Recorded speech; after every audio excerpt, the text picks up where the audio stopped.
कश्मीर में तहरीक अदम एतमाद और पीपल्स पार्टी ने पेश कर दी। क्या PMLN का ये एक अटल फैसला है कि वो अपोजिशन में ही बैठेगी, काबीना का हिस्सा नहीं बनेगी, हुकूमत का हिस्सा नहीं बनेगी? असल में आपके नाजरीन के सामने मैं अर्ज कर दूं कि अब कश्मीर के इलेक्शन में 7 महीने रह गए।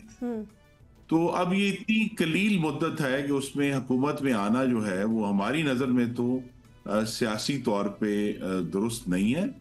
तो हम पीपल्स पार्टी को सपोर्ट करेंगे, लेकिन चाहेंगे कि अपोजिशन में बैठें और सारा फोकस जो है इस वक्त वो कश्मीर की हुकूमत बनाने में नहीं बल्कि अगला इलेक्शन लड़ने में और इंशाल्लाह अवाम की हमायत से भरपूर तरीके से हुकूमत बनाने में है, जो जुलाई 2026 में होगा। तो आपको ये पीपल्स पार्टी की मंतक समझ आ रही है?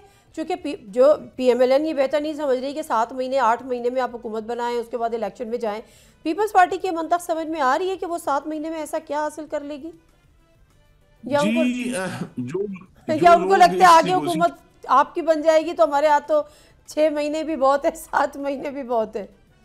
नहीं, मैं हकीकत यही है कि उनकी जो सोच है, चूंकि बराह रास्त इस पर बात नहीं हुई, आई थिंक पीपल्स पार्टी के वो रुकन ही बेहतर तवजीह दे सकते हैं। लेकिन हमारी तजवीज़ उनको यही है कि अगर इसमें हमें तहरीक अदमात लेकर भी आनी है तो बेहतर यही है कि फौरी तौर पर इंतखाबात करवा दिए जाएं और फिर एक जमहूरी अमल के जरिए आगे बढ़ा जाए। सब्सक्राइब करें और बेल दबाएं ताकि कोई खबर रह न जाए।